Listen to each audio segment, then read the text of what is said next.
Olá pessoal, tudo bem? Sejam muito bem-vindos a mais um episódio do Doxa Podcast. Hoje vamos tratar sobre um assunto de interesse público. Falaremos sobre questões relacionadas com o processo eleitoral no Brasil, no estado do Pará e especificamente em Capitão Poço.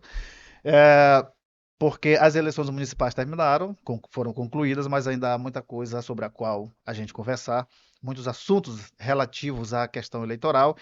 E para conversar conosco sobre esses assuntos, temos a honra aqui de receber conosco Felipe Silva, que é chefe de cartório da 70ª Zona Eleitoral, sediada em Capitão Poço. Felipe, um prazer recebê-lo aqui. Seja muito bem-vindo ao Doxa Podcast. O prazer é todo meu. Bom dia, professor Valdson. Bom dia a todos que estão assistindo aqui o podcast. E o prazer é todo meu de estar aqui para comentar alguns assuntos que são extremamente relevantes, mesmo após as eleições terem se finalizado, né? Felipe, você é chefe do cartório eleitoral, que seria como uma representação do TRE aqui nesta região. Qual é a função, qual é o papel do cartório eleitoral? Quais são as atribuições, vamos dizer assim, do cartório eleitoral? É, o cartório eleitoral, na verdade, ele é como se fosse um braço do TRE, né? Existe a sede do TRE do Pará, que fica em Belém, né? Mas como é, o estado do Pará é um estado grande, né? Até mesmo por isso, não teria como se ter apenas uma sede do órgão em Belém. E aí foram criados vários cartórios eleitorais, nós temos mais de, se não me engano, são 101 ou 102 cartórios eleitorais espalhados pelo estado do Pará. Nós somos da zona 70, a 70ª zona eleitoral, que abrange somente o município de Capitão Poço. E a importância disso é que, é, principalmente para o atendimento ao público, né? Seria completamente inviável, seria completamente dificultoso se ter apenas uma sede para atendimento ao público do estado do Pará Uhum. inteiro, Se entendeu? ficasse, por exemplo, só em Belém, ficaria talvez muito concentrado, muito centralizado. Muito Claro, e centralizado. muito difícil também para Isso, as isso. pessoas. Muito difícil para os eleitores acessarem os serviços, né? Ok. Tirar título de Uhum. eleitor, transferir o seu título, revisão de dados, fazer a sua biometria, tirar a segunda via de título, emissão de certidões eleitorais também. Enfim, nós temos uma série de serviços de atendimento ao público. Então, é por isso que os TREs eles criam os cartórios eleitorais, que é justamente para descentralizar e atender todo o público daquele estado. Muito bem. Eu imagino que o trabalho do cartório eleitoral ele se intensifica quando se aproxima as eleições e passa muito rápido o tempo, né? De 2 em 2 anos tem eleição, concluída esta eleição, já começa a preparação para outra eleição. Os cartórios eles se envolvem nesse processo ou o TRE faz e depois como é que funciona? Sim, sim. Na verdade, o trabalho não para. Mesmo após a eleição, nós temos diversos processos, né? Inclusive prestações de contas que nós vamos tratar mais à frente, né? Mas nós temos várias demandas, né? O atendimento ao público já voltou, então nós já estamos atendendo, já estamos fazendo transferência de título, tirar a primeira via de título, e todas as orientações referentes à próxima eleição já são repassadas para a gente. Então nós sempre estamos atualizados em relação às eleições que se aproximam. Terminou o processo eleitoral, os candidatos então precisam concluir o processo de prestação de contas? Os eleitos, os não eleitos ou todos? Como é que? Na verdade, todos os candidatos que participaram, até mesmo os candidatos que renunciaram, nós tivemos casos de uma renúncia, e mesmo esse candidato que renunciou também tem que prestar contas. Se ele participou do processo eleitoral, ele tem que prestar contas, né? Todo mundo teve o prazo até o dia 5 de novembro para apresentar suas contas, os eleitos, os não eleitos e os partidos também. Uhum. Os partidos têm que prestar contas do período eleitoral. E nós estamos no momento priorizando a prestação de contas dos eleitos, né? Porque eles precisam ser diplomados. A diplomação já está marcada, né, para o dia 18 de dezembro. Será realizada na UFRA, de Capitão Poço. E a gente precisa priorizar. Nós estamos priorizando as prestações de contas somente dos eleitos neste momento. Porque eles vão precisar da documentação, é, Porque para para que eles sejam diplomados, a prestação de contas precisa estar aprovada. a diplomação, ela é um ato que antecede a posse do eleito. Qual é a importância dessa diplomação? É só para ele ter o documento, dizer, caramba, eu fui eleito, está aqui meu documento. Isso. A diplomação é o ato solene, né? O Uhum. ato solene que a gente realiza a entrega dos diplomas, né? É o, é o documento físico, né? Que atesta que o eleito. Que a pessoa foi eleita, Isso, né? isso, que a pessoa foi E que eleita. ela faz jus àquele cargo. Isso. Felipe, além da prestação de contas, há outros assuntos que rodeiam, vamos dizer assim, o processo eleitoral. A questão da cota de gênero é um assunto nacional, é um assunto que se fala muito, geralmente quando termina um processo eleitoral, e em Capitão Poço está repercutindo muito essa situação devido ao fato de que uma federação, que é a Federação PSDB Cidadania, elegeu um vereador e colocou lá a cota de gênero, mas no final das contas foi detectado que uma das candidatas eh, não havia cumprido com os requisitos para que ela fosse considerada uma candidata, vamos dizer, legal. Nós poderemos até falar um pouco sobre essa questão mais particular, mas assim, a cota de gênero em geral consiste em quê? É uma porcentagem de candidatas, mulheres e tal. Como é que funciona a cota de gênero? A cota de gênero, ela foi criada pelo TSE para que tivesse um mínimo de equiparação entre os gêneros, né? E que pudesse participar do processo eleitoral, né? É uma ação afirmativa, né? E consiste no mínimo 30% das candidaturas daquele partido precisam ser de candidaturas femininas. Ou seja, vamos partir para um exemplo prático. Um determinado partido apresentou 10 candidatos. No mínimo, 3 precisam ser Ok. mulheres. No mínimo. Que é os 30%. Que são os 30% Ok. que a legislação prevê. E é obrigatório, senão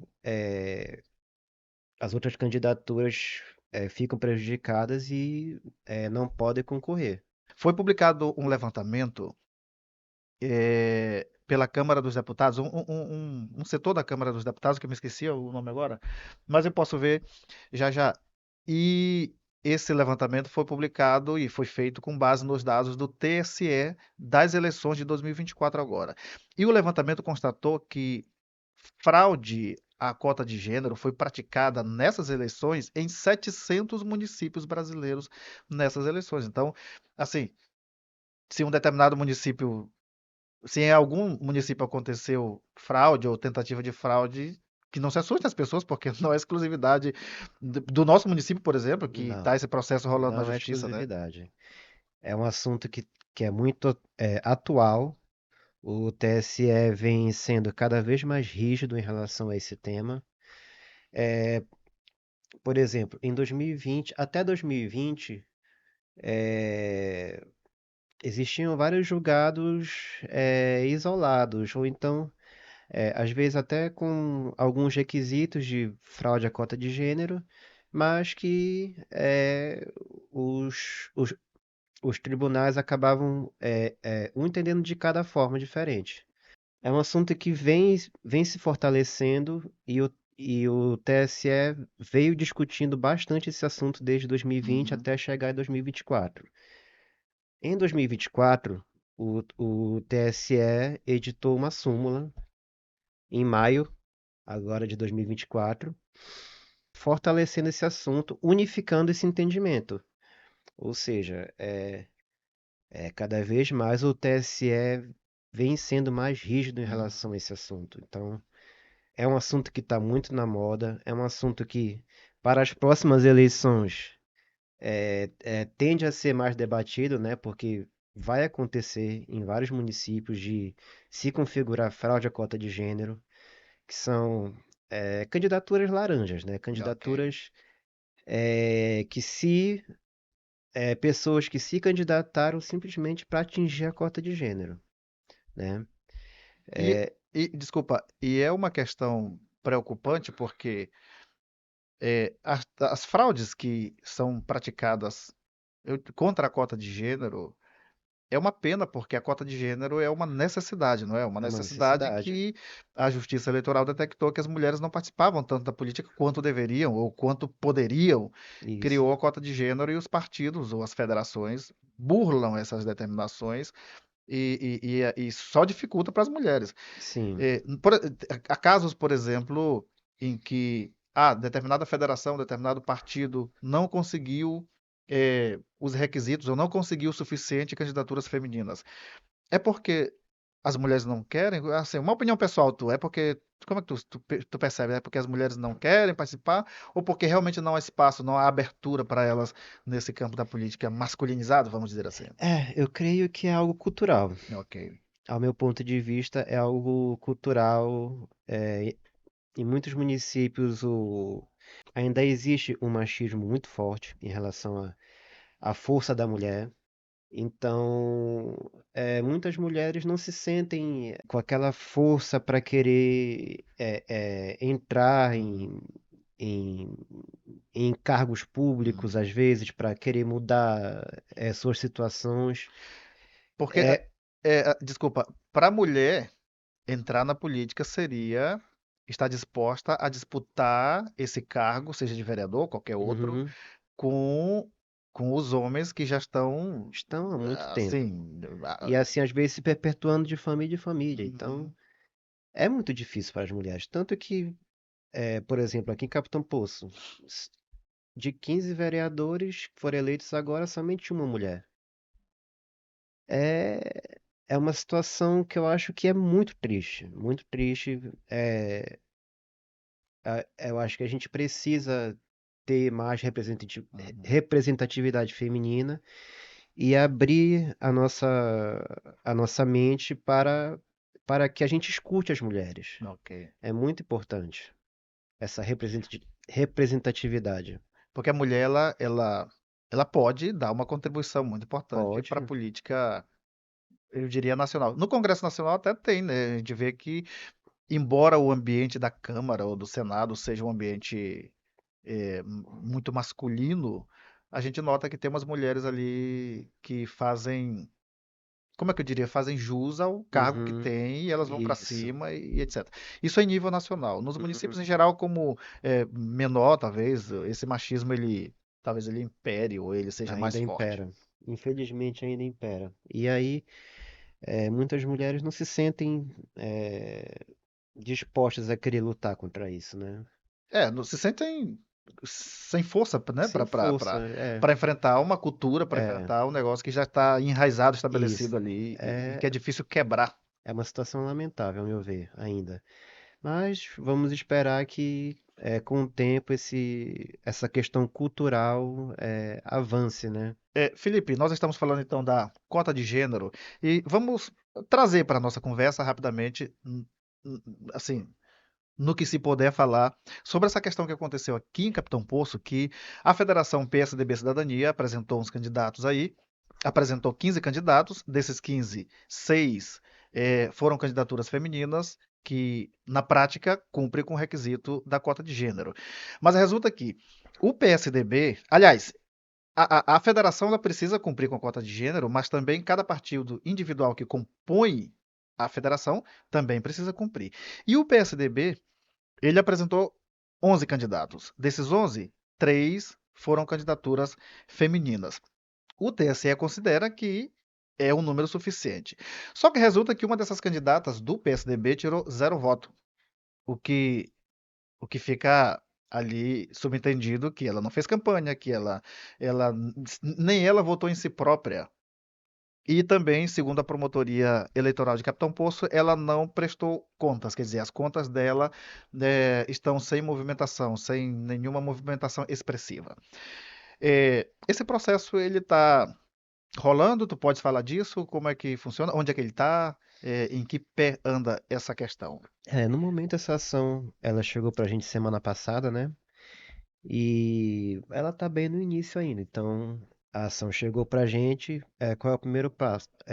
A gente precisa citar os envolvidos, né, para que apresentem defesa.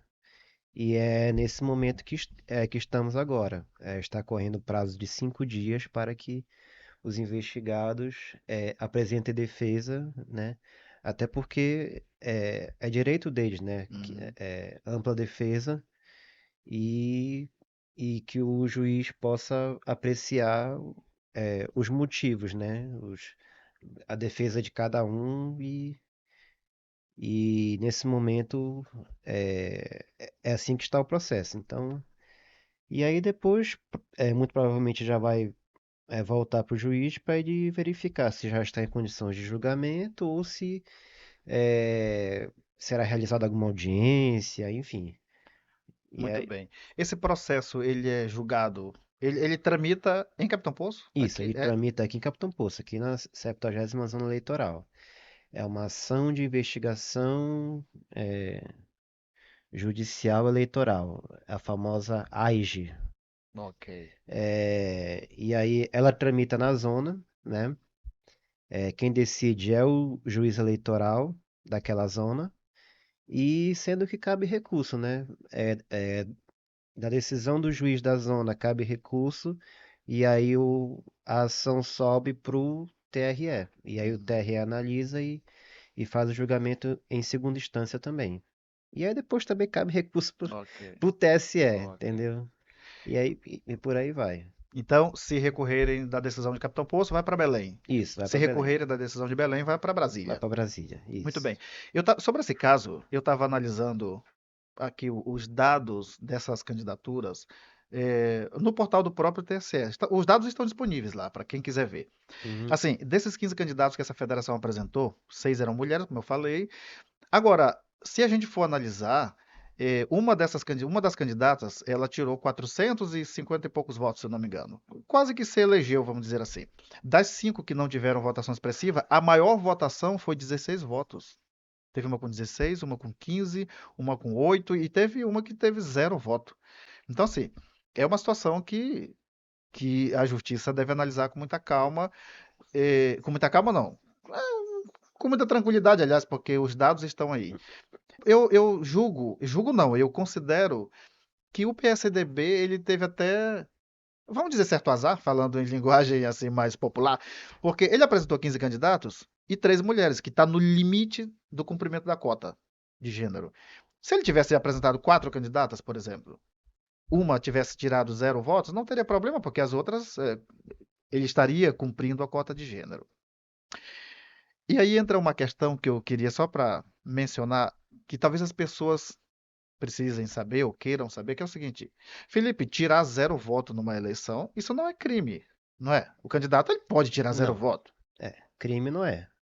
Mas como nós estamos tratando aqui, pode configurar uma fraude à cota de Uhum, gênero, que é uma situação grave, porque toda a chapa cai, né? uhum, Se você configurar fraude à cota de gênero, que é uma votação zerada, uma votação inexpressiva, e aí votação inexpressiva é um critério subjetivo do juiz. O que que é uma votação inexpressiva? Pode ser 5, 10, 15 votos, não uhum, sei.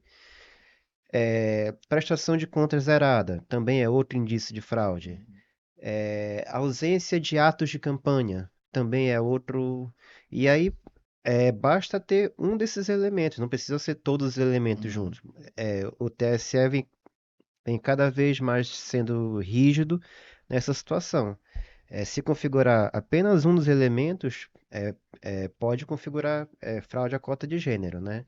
Eu estava analisando, olhando a súmula que o TSE publicou, a súmula 73, que você até já fez referência a ela, e lá diz isso, que não precisam que aconteçam, que se deem todos os elementos, que todos os elementos estejam presentes. Uhum, Basta um para ficar configurada a fraude, ou pelo menos a isso. tentativa de fraude.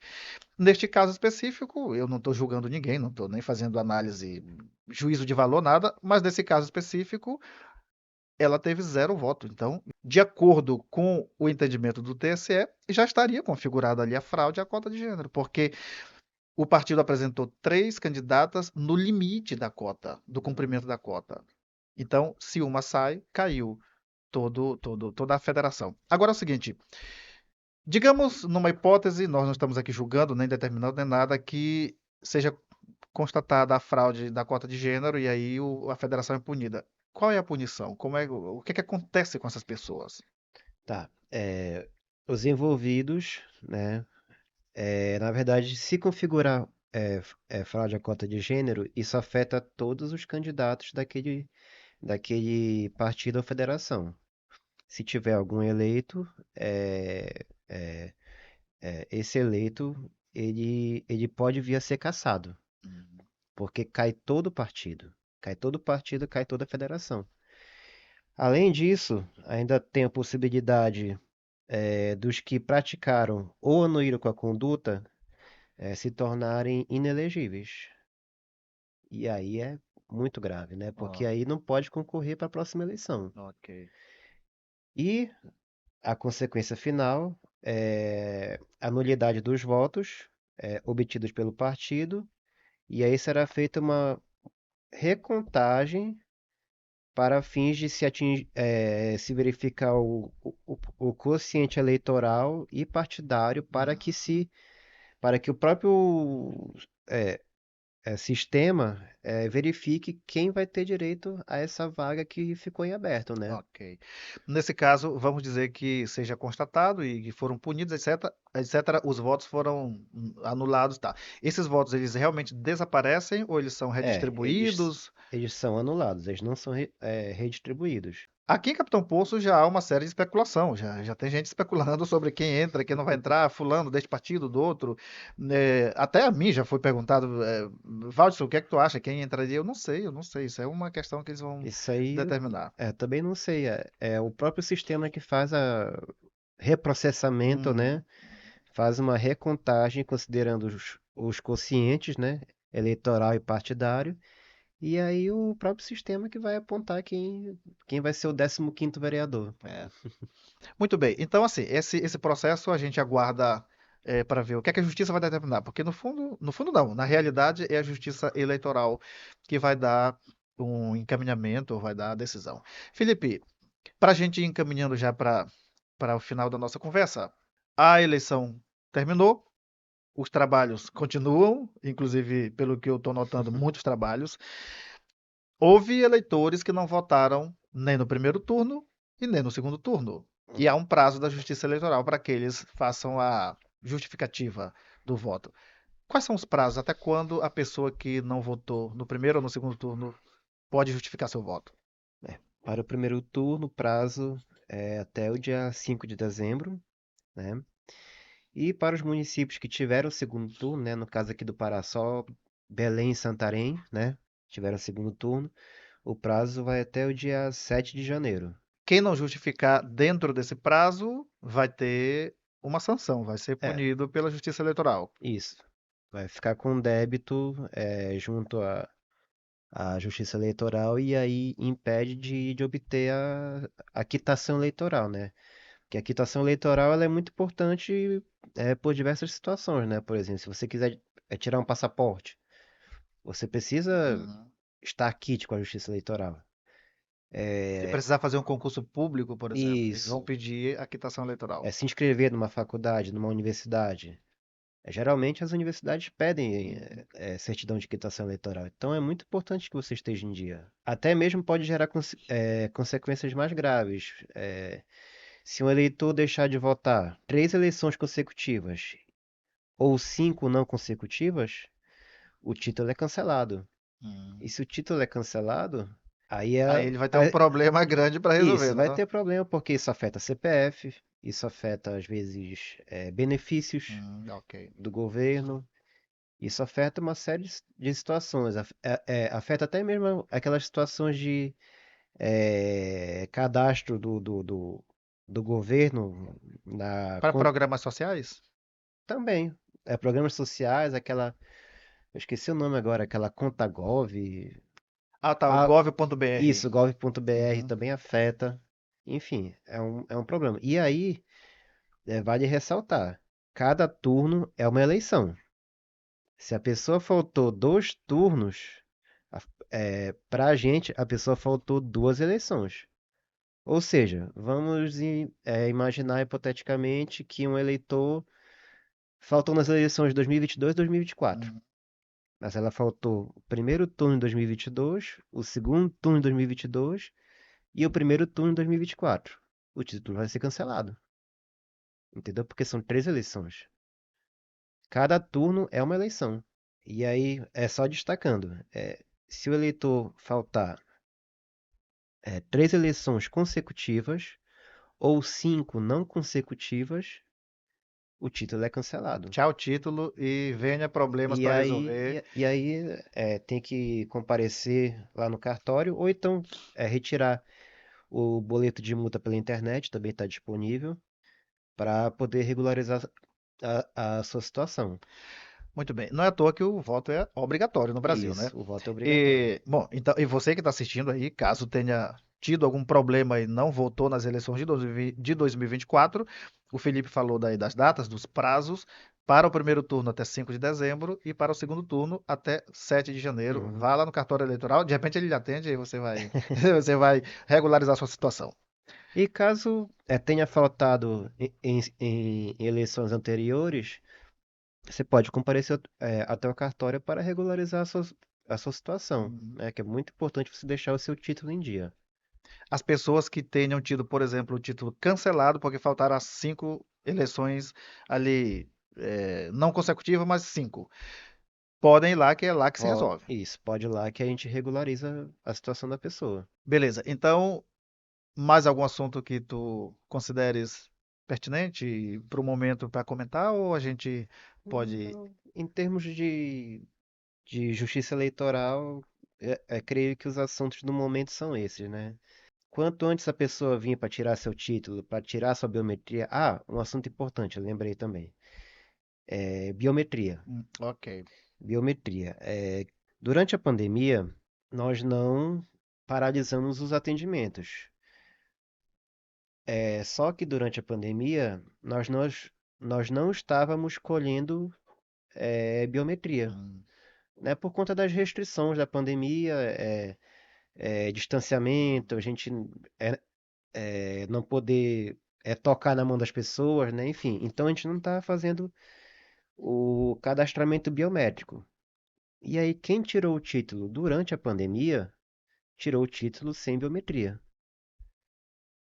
Para a próxima eleição, vai ser obrigatório todo mundo ter a sua biometria coletada. Hum. Ou seja, em 2026, todo mundo que tirou o título durante a pandemia e que até agora ainda não tirou sua biometria, deve comparecer lá no cartório eleitoral para que a gente colete essa biometria, né? Porque para a próxima eleição, com certeza já será obrigatório. E aí, E, quem não fizer a sua biometria vai ter seu título cancelado também. e aí não vai poder votar e E é um aí não vai problema. poder votar, e aí aquela série de problemas, né?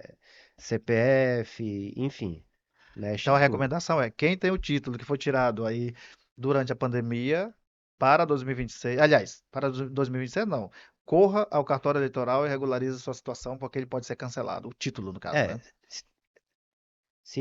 se não for feito até o fechamento de cadastro da próxima eleição, né? Uhum.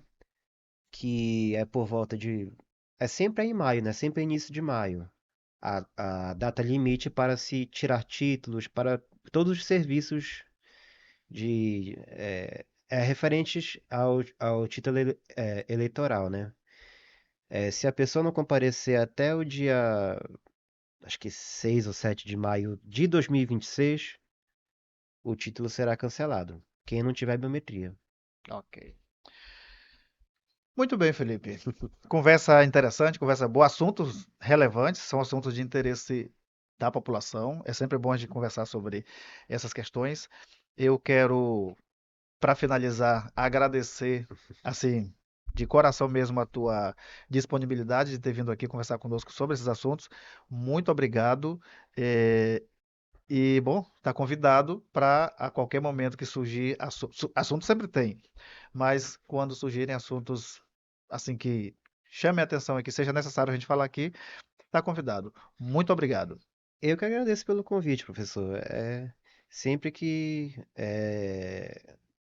quiserem que a gente trate sobre algum assunto importante e sempre é, que eu tiver um assunto relevante, eu vou comunicá-lo, porque eu acho extremamente importante a gente sempre estar conectado com a sociedade, né? A gente sempre passar as mensagens mais importantes. É, muitas vezes o eleitor não sabe de tudo que está acontecendo. Hum, Então, até mesmo a questão de serviços. Me chamou muita atenção esse caso de hoje, que aparentemente muita gente pensa que tirar título, transferir títulos, é, você só pode em ano, por exemplo, só poderia em 2026. Não, já pode tirar nesse momento. No ano que vem, todinho vai poder tirar também. Então, é sempre importante a gente esclarecer os assuntos que são relevantes para a sociedade. Muito bem. A ideia era essa, a ideia foi essa, inclusive com relação àquele assunto que nós tratamos aqui de Capitão Poço, e tal, que o pessoal tem muita dúvida relacionada a isso. Então, Uhum. muito bem, só reiterando, muito obrigado Obrigado, pela, professor. pela presença. E a você que nos acompanhou até aqui, muito obrigado, um forte abraço e até o próximo episódio.